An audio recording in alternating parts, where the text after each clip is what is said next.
What's going on, guys? Welcome to today's episode of the Collecting Keys Real Estate Investing Podcast. This is the show where we teach you to make massive income, not just passive income through your real estate investing business. If this is your first time here, I am Mike DeHaan. I'm here with my co-host, Dan Austin. Hey. And on these Wednesday Mike and Dan shows, we talk about real estate investing, business, and whatever else we feel like for the week. And on these, we always like to talk about what our business is doing, kind of like real estate as a whole, just like market-wide, nationwide, whatever. And we were going through headlines for real estate news on this fine day at the end of January 2024. What are the top headlines, Dan? This one's actually pretty funny that we didn't see beforehand. Leimert, this is Los Angeles Times. The Leimert Park residents upset over calls asking them to sell their house. Oh, there you go. That's so a headline. People a little bit upset with some cold callers. My other favorite one here is Sister of the Year transforms 200 square foot New York City apartment into a shockingly luxe space.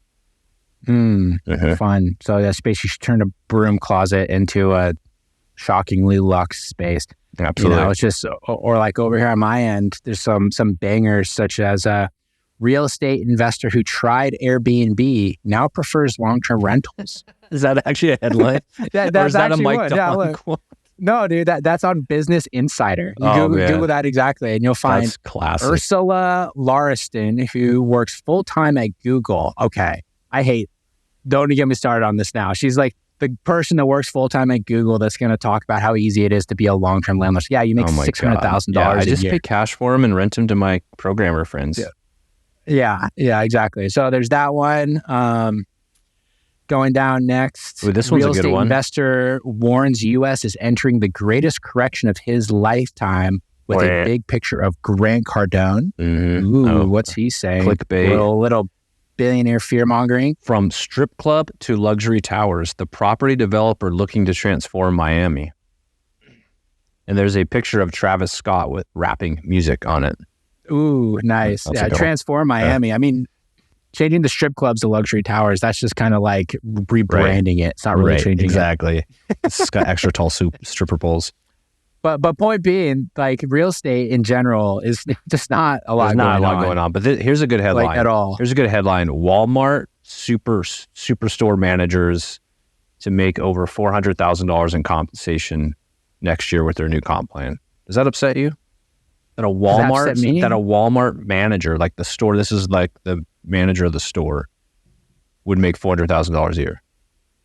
I mean, it doesn't upset me, but like it's funny. I can see how the average person, that would kind of throw them for a loop, and that's why that's a headline, right? Because the average person associates Walmart with like cheap goods and kind of like low quality whatever. Yeah. But I mean, like if you think about managing a Walmart store, is like a lot of shit. Absolutely. Absolutely. You have a huge team you got to manage of like low income employees. That's going to be just high maintenance in general. I would imagine there's probably 100, 200, 300 employees at least per store, like a superstore like you would see in Spokane, right? Yeah, if you're looking at like a 24-hour that's open 7 days a week, totally. Probably right? all And, the that, different and that's shifts. just, and that's in the store. That's not even including like all the contractors that are doing your logistics and everything else. It's got to be a nightmare. Okay, think about this, the hiring, because you're right, there is quite a few, like the minimum wage employees. Actually, I don't know if Walmart has minimum wage employees. I don't know. Somebody could correct us on this. I think they actually do. I would assume they do. I'm pretty sure they're pretty competitive with their wages, if I had to guess. Maybe there's some like the people at the door or something like that, like the guest checkers or something like that. They maybe are minimum wage, but I bet you they have different tiers too of like jobs, like theft prevention.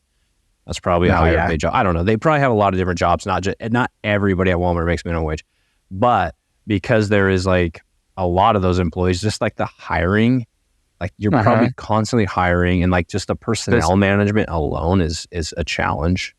Yeah, just like the constant turnover, and that's not even including all the other stuff for the store you have to manage, like the inventory, which is nuts right now. I'm sure of it. Like with just like still like if you drive by a Walmart, they have like all these like Connex cars in front of their wall, in front of their store. I'm sure they're just trying to manage inventory because like there's delays in inventory. You have to have things on the shelf and always changing things.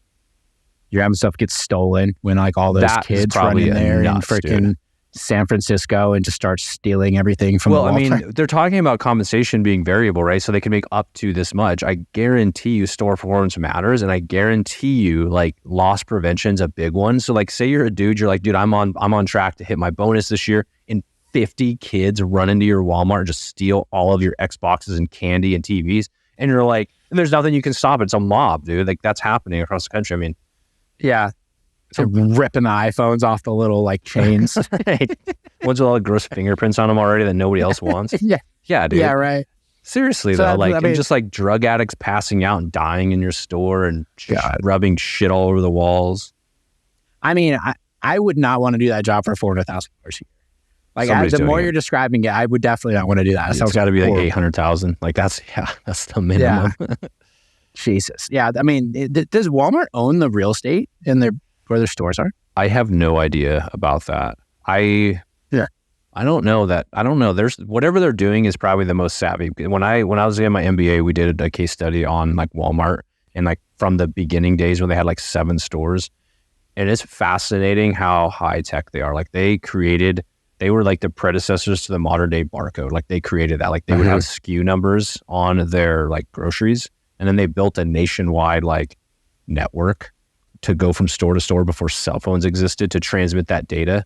And like their like logistics is nuts. Like they figured out, and now Amazon uses the same like technology for logistics where they figured out like this idea of this mobile warehouse, which is all of their semi trucks on the road. They're like, dude, we have the largest trucking fleet. We don't need that many warehouses. They just have this, they do have giant warehouses, but a lot of it is using their vendors' warehouses and loading up their trucks with their vendors' goods and then carrying supplies to their vendors. And so they have this massive truck fleet that is a gigantic, like living, breathing warehouse that's always moving. It's crazy. That's interesting. So basically the concept being they don't have the warehouses because things are always in the trucks. Yeah, so they do have massive warehouses still, like distribution centers. Of course. But what like early on, what they do is so like Johnson & Johnson's a huge vendor of theirs, right? So Johnson & Johnson was paying them shipping to drive a truck down there full of Johnson & Johnson goods and then drive that truck back to the Johnson & Johnson factory empty. Walmart's like, well, hey, we need to take goods to our stores on the way. So how about this? You no longer charge us for delivery. We're going to go to your factory and pick all your stuff up and we're going to deliver to our stores on the way. And so that's what they started doing. So their trucks were never empty. So they're not paying empty freight, which is a lot of these companies when you're going to a distribution warehouse, they go into the distribution warehouse loaded and you have to go somewhere else empty. So Walmart just cut all of that out of their supply chain. Yeah. It's nuts. That's interesting.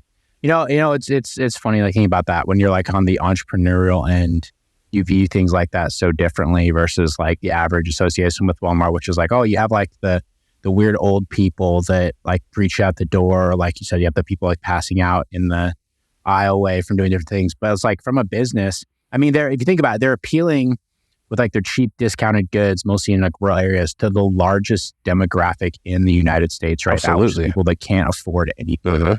So who's really the smartest people in the room? They're bringing cheap goods to people, especially, I mean, Walmart really started out in rural America. So they were bringing cheap goods into markets where commercial farming was depressing the local economies by they're buying up all these people's farms and people were out of jobs. And so Walmart came in and provided jobs and and provided low cost goods to these people.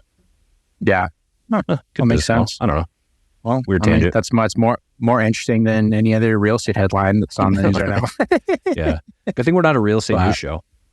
No shit, right? That would be a struggle bus if that was our thing. Yeah. We start talking about Bitcoin.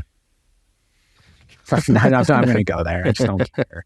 I'm just over it. I'm like over like the crypto thing. Like I understand what they're doing. We talk about AI and now everyone is white labeling the same fucking AI platform, which is hilarious.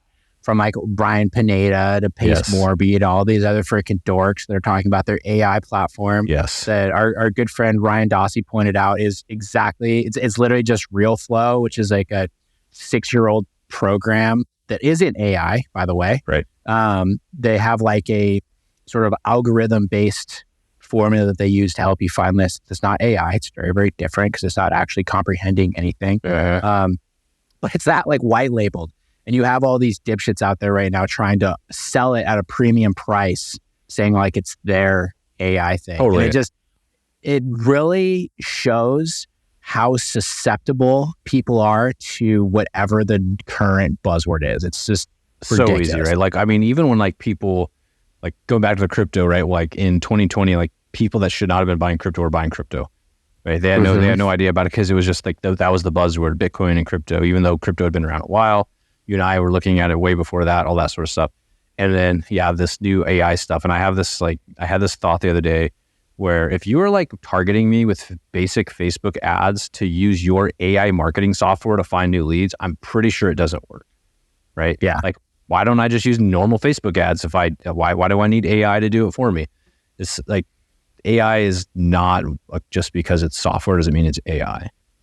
No. That's what people don't know. They're like, well, it's in the box somewhere. It's AI. I know. Yeah. People don't understand this, and it's connected to Chat GPT somehow. I don't know how. Well, and the worst thing is that some of these people with big names that like have big audiences, they either have no idea either, and they're just saying it and regurgitating it, or they're lying. Fully know. They don't give a shit. Right. They're just peddling like bullshit, right? It's just frustrating. Yeah. I mean, it's all about money. That's what all these people do. And you see that across every industry. You know, it's like how there was that whole thing a number of years ago where Arnold Schwarzenegger like made this whole documentary about vegan diet or like being vegetarian. And it was all kind of like a big promotion for like lab grown meat and like this different stuff. And he was like a primary shareholder in all these companies that were on that side.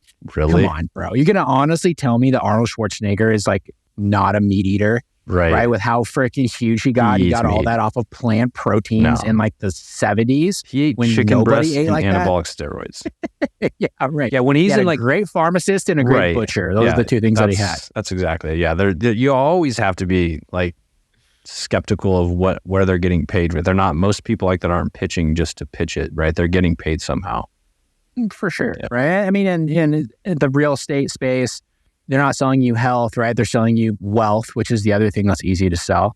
You know, where they say like health, wealth, sex, like what other things are easy to sell? I don't know. I know there's like a list of like the things that there's like a list of things that you'll pay for.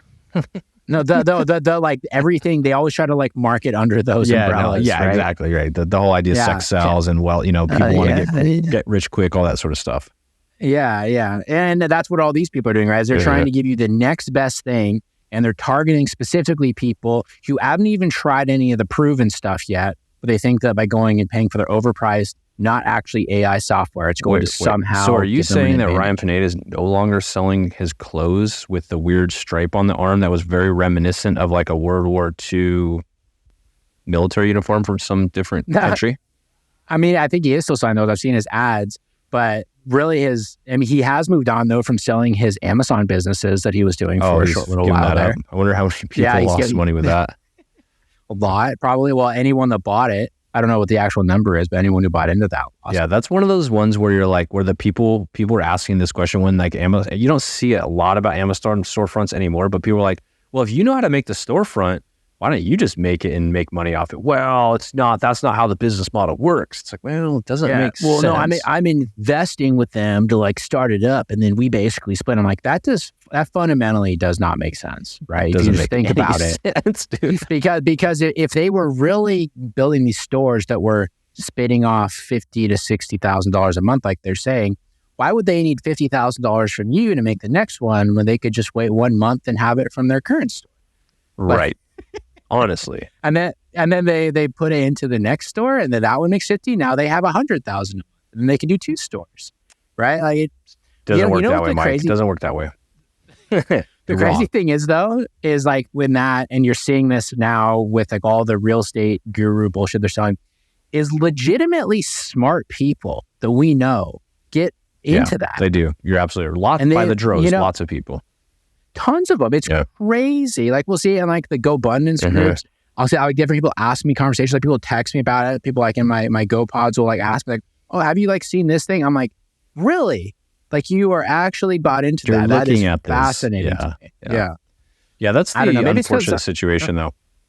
Yeah, I mean, and I don't know if it's like I'm like a natural skeptic that I just assume that everyone that's trying to sell anything is kind of full of shit. You are a natural skeptic, but also like.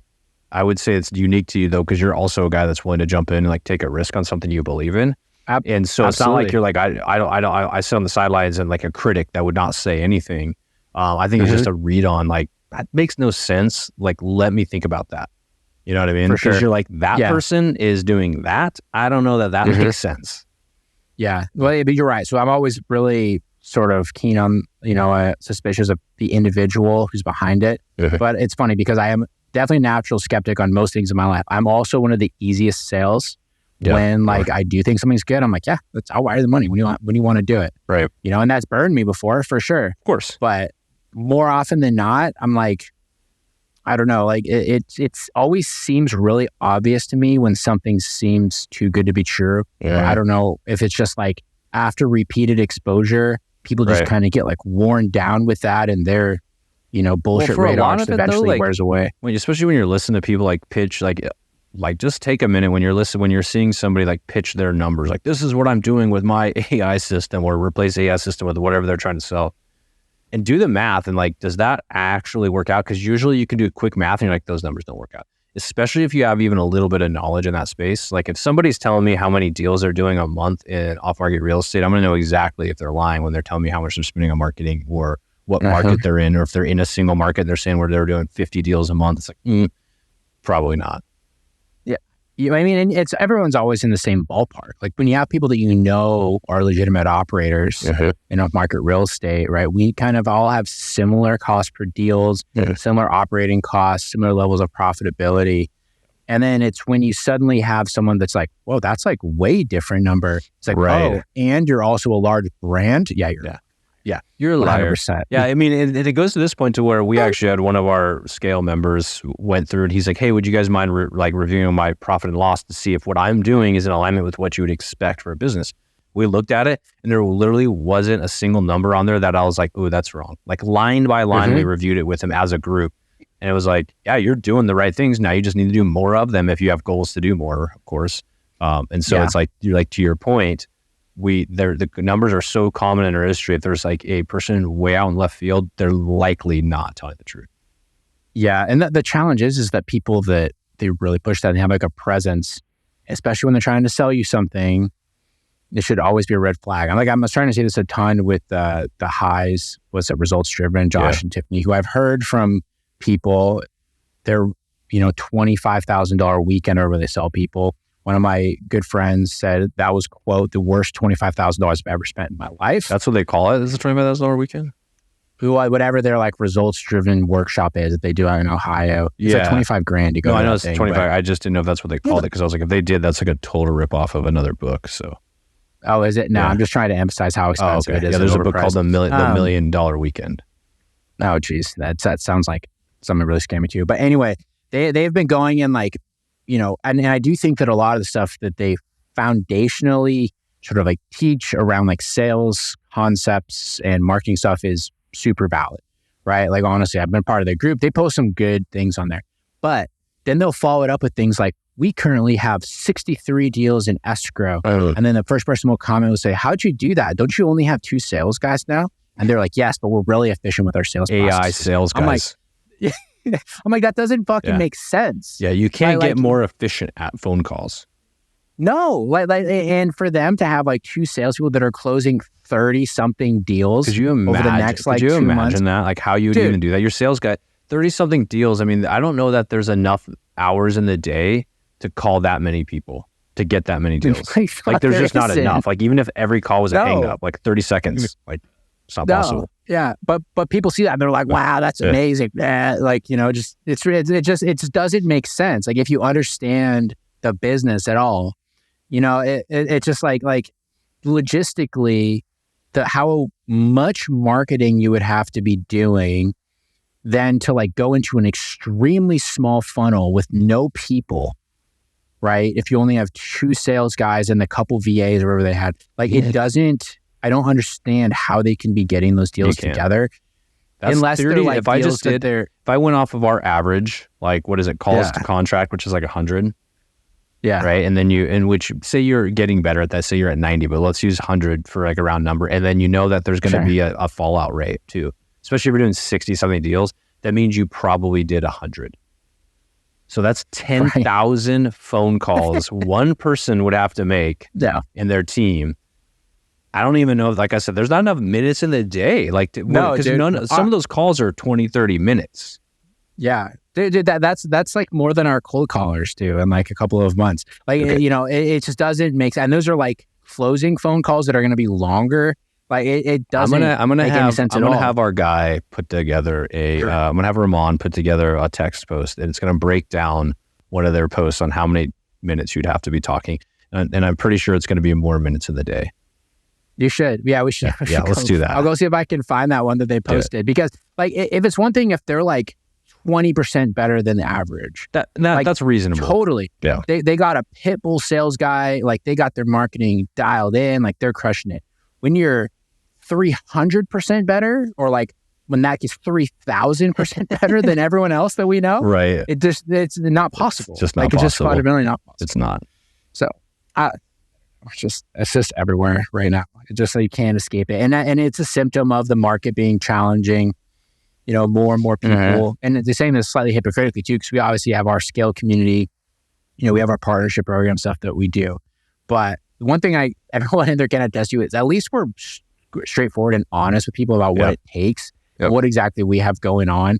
And we're not trying to like upsell someone on a $25,000 weekend because we claim to be closing 63 deals with a team of 4. It's just...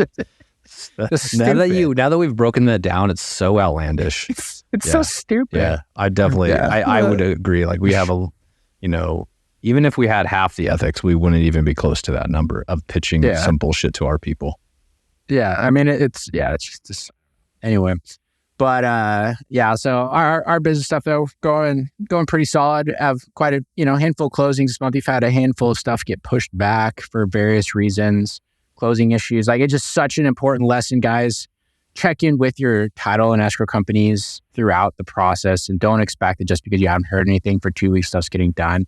Yeah. We like literally had a deal that was supposed to close tomorrow, and now we have to delay because they just realized this morning that apparently there's 4 different people that can claim title to the property because there wasn't a fully completed probate.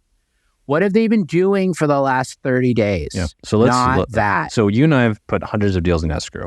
So we know this by now. Whatever the close date is, 30 days from now, back it off about 5, and that's when they're going to start looking at your file. If you're lucky. Honestly. Yeah. Like this one was 2 days before. So why they demand a 30-day closing, I have no idea. It doesn't make any sense. And here's the thing is, it's not like even if you have a good title company, we have good title people, they still make mistakes, right? And they still sometimes don't help us. The challenge is when you have these one-offs, because normally that process works for them, and it's an easy wholesale deal, done, easy sale, easy flip, whatever, it's done. It's when you have the situation where there's 4 heirs, one of them's in prison, like in this case, I believe, those unique situations, but you do these enough in off market, they happen way more often than they do with retail agents, retail buyers and sellers, right? So we're doing off market, they sell with us for a reason, and then these pop up more often. The title companies don't see that. This is 10% of the time. So their normal systems don't affect them, but it's going to affect your business. So that's why when you're doing these deals, to your point, Mike, checking in at regular cadences. Obviously, you get into escrow. Say you get in escrow on a Monday, call them on that Friday. Just say, hey, just want to check, make sure that you guys got that preliminary title report out. And did you see anything funny? Because that phone call might be oh crap, we forgot to do that. Let's do it. Or it might have them do a deeper dive into something. For sure. And it's funny looking at this. I can see why a lot of people that have grown large businesses, they end up starting their own title companies. Yeah. It's like the wholesale version of when someone builds a decent rental portfolio and they're going to start a rental property management company. They're like, well, all the property managers fucking suck. So I'm just going to go build my own. It's the same thing when you're doing, 10, 12 deals a month. And you're like, God damn, all these title companies suck. I'm just going to go build my own. And then you realize it comes about its own issues. Well, absolutely. Yeah, it does come with its own issues. But even on the property manager side, if you can get 3 to 5% more efficient by bringing it in-house when you're big enough, that could be a 6-figure return back to your bottom line. Same thing with a title company, especially with some of these title company fees, man. They do stack up if you're not paying attention to them. Oh, yeah. Yeah, I mean, I saw one recently. This was actually from a guy in a different group that I'm in, that he was saying that they closed a deal in a new market and they were looking at the title fees and they didn't even complain. They just kind of asked, they were like, well, damn, I saw closing those title fees are really expensive. I was just curious what was all involved in that. And they just came back and they were like, oh, sorry, we'll reduce those for you. And they knocked $4,000 off his closing. Really? he didn't even like push for it. He just kind of like questioned, was like, what the hell? Like, hey, what's here that's different? Yeah. Yeah. And then no response. They were just like, oh, sorry about that. And they just like knocked $4,000 off. I'm like, oh man, that's criminal. Those bastards. That is not okay. Yeah. Whoopsie. Yeah, so, but I mean, if you would have paid it, we'd have been okay with it. For sure. They wouldn't have said anything if they had showed up. Man.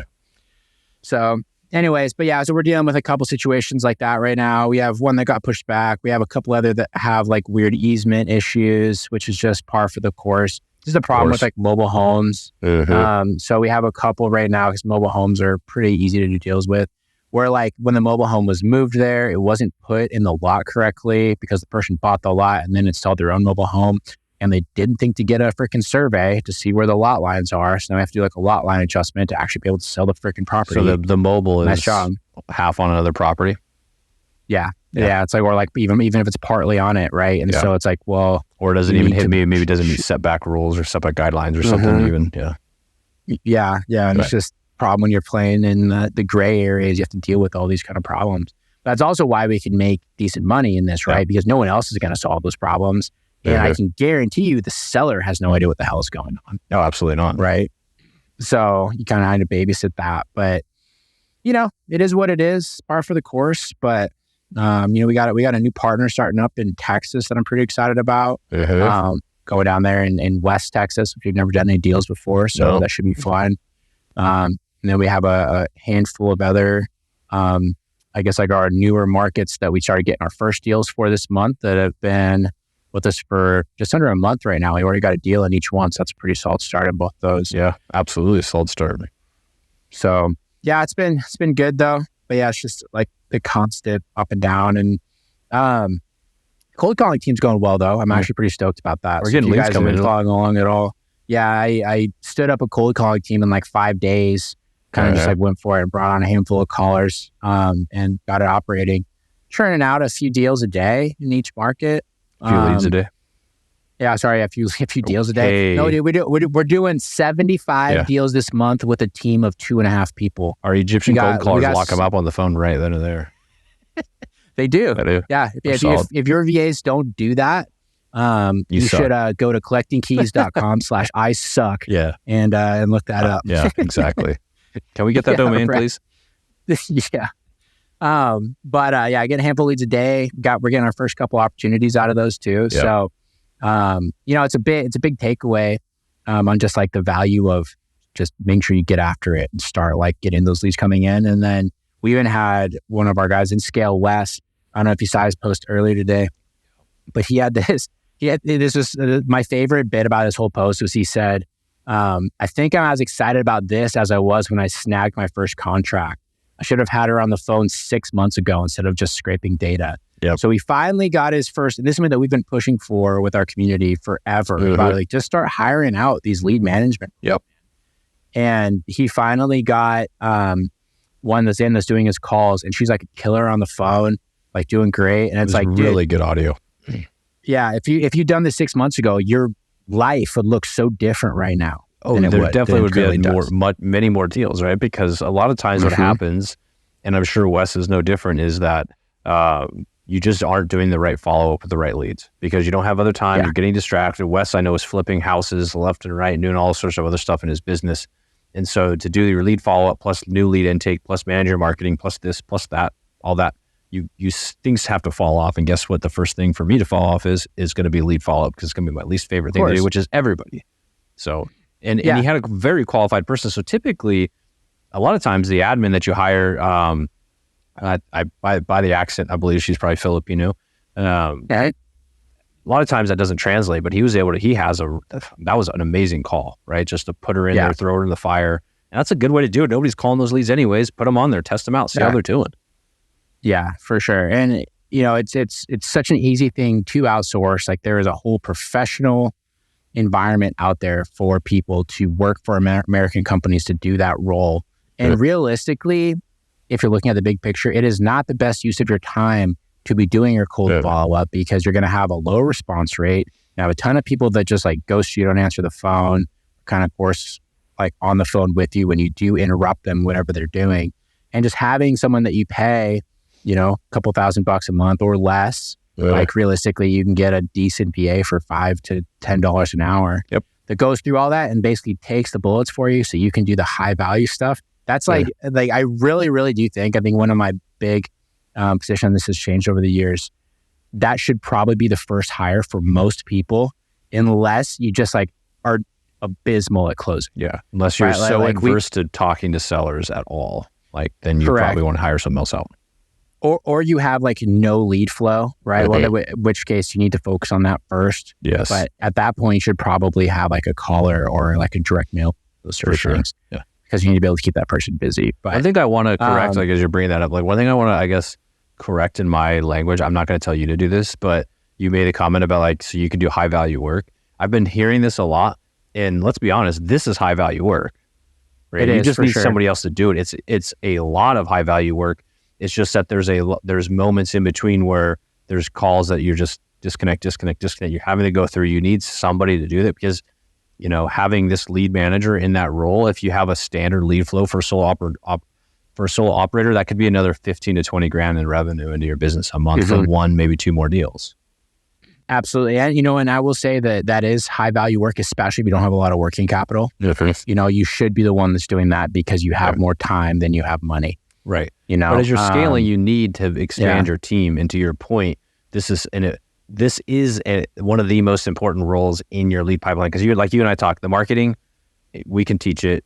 People learn it. Anybody, you go to YouTube, the marketing can be standardized pretty well. And that's one of the first things a lot of people want to learn. But in reality, once you learn it, that kind of like set it and forget it. It's the other pieces of your puzzle. So once you get marketing running, now you need somebody to be talking to sellers constantly, doing lots of lead follow-up. And what I would say is most people coming into this highly overestimate the skill needed to do marketing and highly underestimate the skill needed to do sales and follow-up.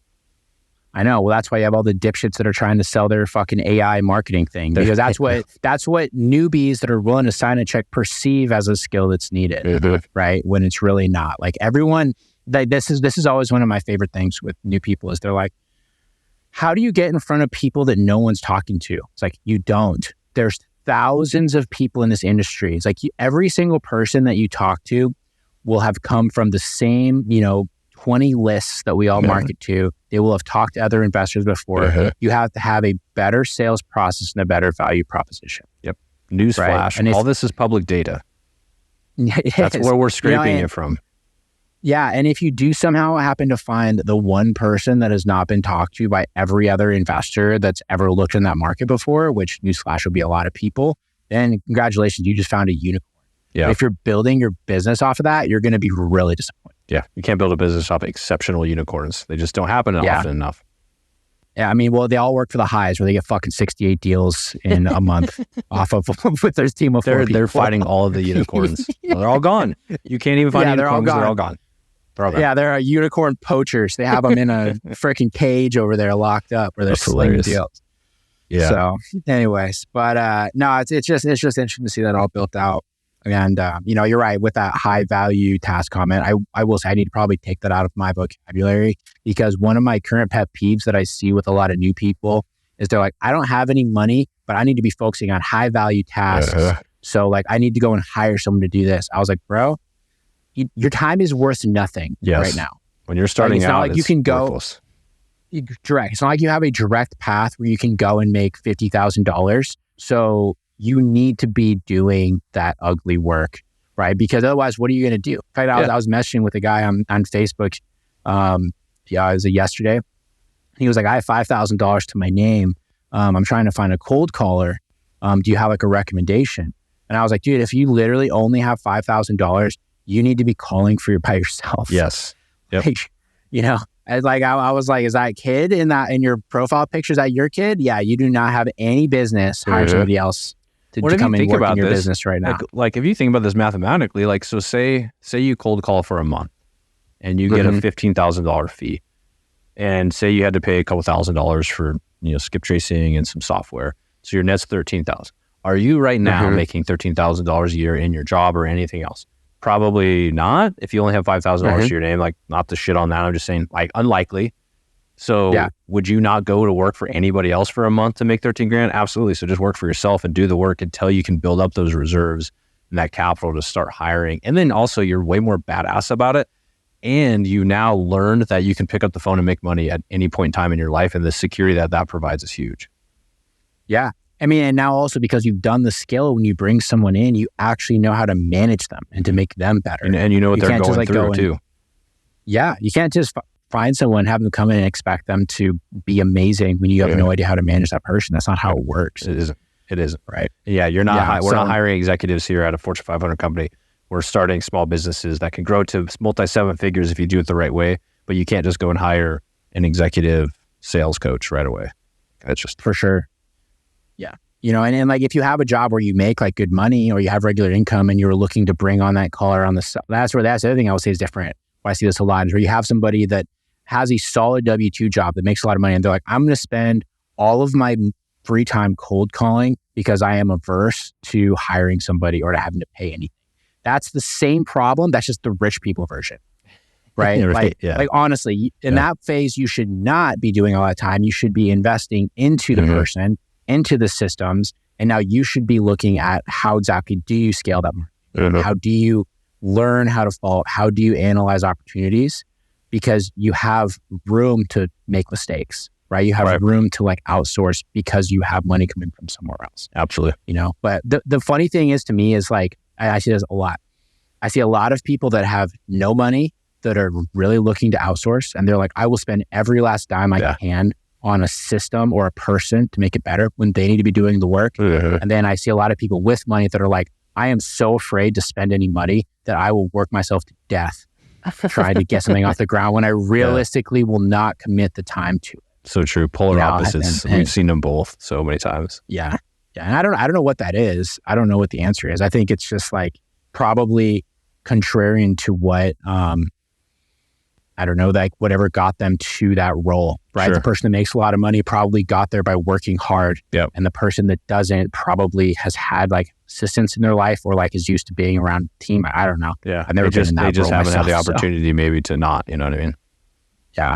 So anyways, but cool. Yeah. Lots of stuff, you know, seeing it's just always interesting to sort of see new people try and figure it out. Absolutely. Well, awesome. Well, anything else here before we wrap up? No, man. I think we're good. I'm going to go apply for that Walmart job here.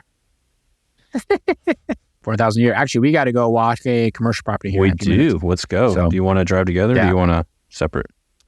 Sure. Yeah. I could pick you up. So you go on a shower? Nah. Yeah. I'll just get changed and we can drive together. Okay. I'll come to your house so you have time to shower. Cool. Right on. All right, guys. Well, thanks for listening. We're going to go walk a commercial property. Mike's going to take a shower. And I'm going to take a shower. So follow my OnlyFans at Collecting Keys. Nice. All right. Thanks for listening, everybody. And we'll talk to you next week. See ya.